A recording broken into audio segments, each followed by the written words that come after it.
Hi, well now I would like to discuss my rationale behind this video.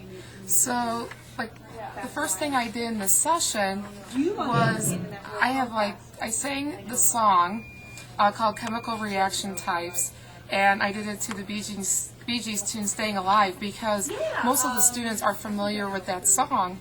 And it appeared to me that some of the students were very engaged with the song because it's catchy, it's interesting, and it's interactive.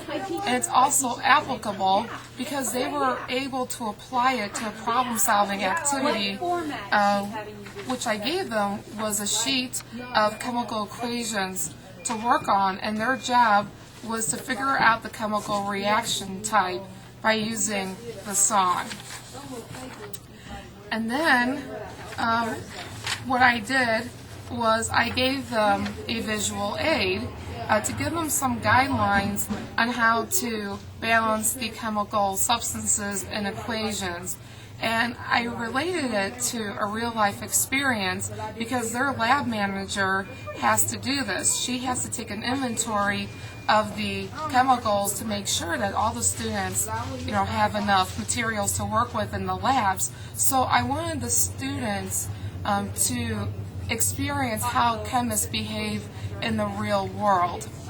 And then what I did was I wanted the students to balance the equations and to figure out the chemical reaction types using the smartboard because, or I should say the whiteboard, because the whiteboard is just such a powerful tool. And we use different colors because then they can see the relationships and the patterns. And the students just really enjoy sharing their solutions with each other, and they found different ways of doing these types of problems, and it was just very interactive for them. And also, while they were doing this exercise, it was helping them develop communication and collaboration and critical thinking skills because let's face it, this is essential for the American workforce and for life in general.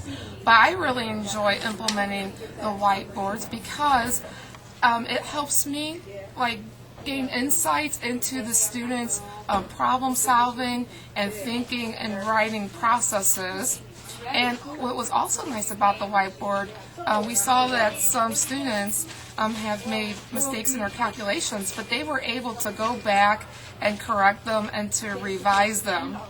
And lastly, I wanted to do this video because I wanted to see what my strengths and weaknesses are, and I wanted to see what their reactions were to these activities, in order to determine, okay, do I need to keep this activity, do I need to modify it, or do I need to scrap it altogether? And I think overall, I believe that all these techniques and these presentation technologies do improve my instruction, first of all, but most importantly, it promotes student achievement and motivation.